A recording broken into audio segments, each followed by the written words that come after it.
Now she's at full gallop behind the zebra, watching those back legs because she wants to try and time it. Watch out. I'm okay. You guys just listen now. They time it. They actually get into the stride of the zebra. She and the zebra stride are similar lengths. So when the zebra throws front, she throws front. As that back kick comes through, you'll see the lioness will faint underneath it. She'll climb on top of it. She'll grab the muzzle like that, and she'll throw it. As it hits the ground, those other 6 lionesses are just into back her. And I don't know if you know, there's the zebra there that graze on the lawns. They're not tame, but they habituated zebra. These guys had too much to drink. He's walking back with his buddies, and he sees the zebra. So he says, I'm going to ride the zebra back. So his friend looks on with interest.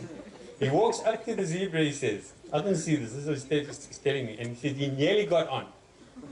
The whole story didn't make complete sense to me because he says the zebra's friend kicked him. Maybe he was just seeing double, I don't know. He said he thinks this bull could weigh as much as 900 kilos. What did we say? It's 141 stone. It's difficult to get your head around that. But if we stick to rugby, that is a whole scrum. That is 8 unusually big men in one piece. And he looks at you as though you owe him money.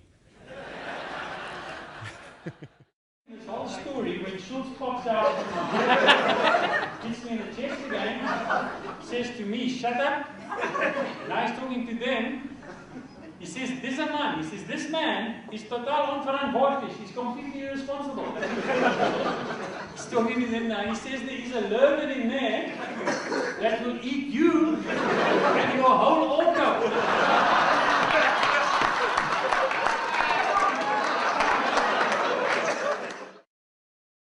As the buffalo crossed this deeper channel, you watch each lioness. She drops in flat.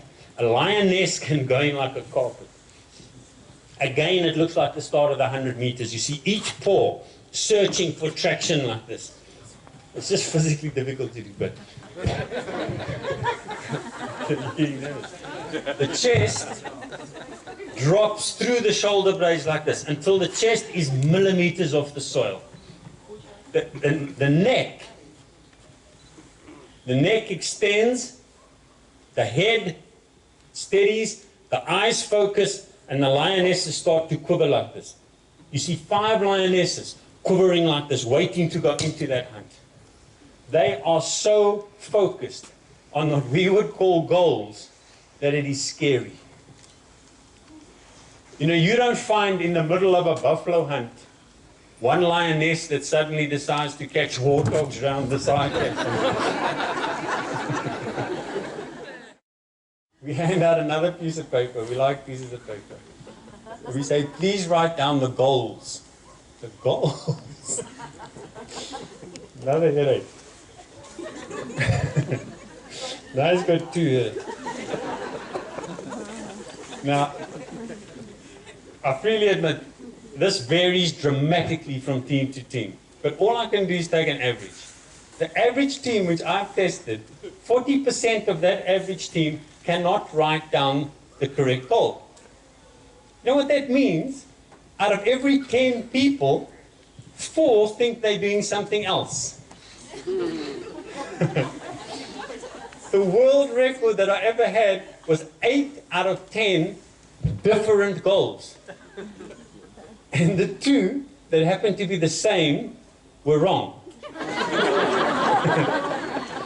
So now, the only 2 people who've got any chance of cooperating are both warthog hunters. But at least they can have a nice time because they can talk about it. Even if it's the wrong thing. Pride split in half. Half went that side, half came on this side of the water. 10 minutes later, they killed the impala down. Not a sound, not a single sound was made.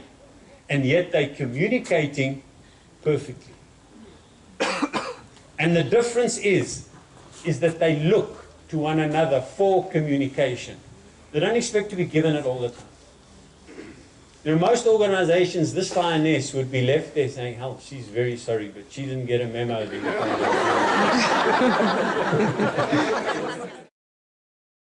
She grabs him and she hauls him down. Now, she's in this armpit. The front legs are kicking her like this.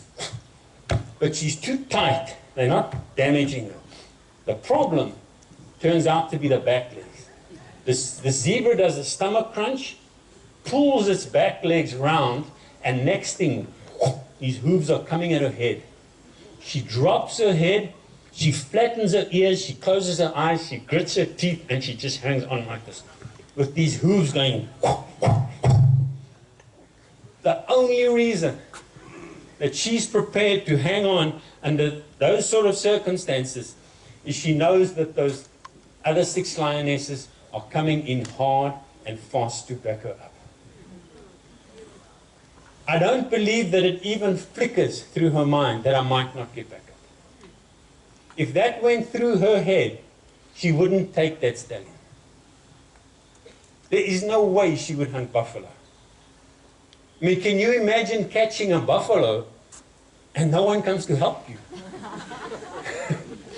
The thing will run away with you. It'll be more like a jockey than a hunter. She has got 100% trust that these lionesses are coming, they're coming fast, and they're potent lionesses. When those 6 arrive on the zebra, something's going to happen to the zebra.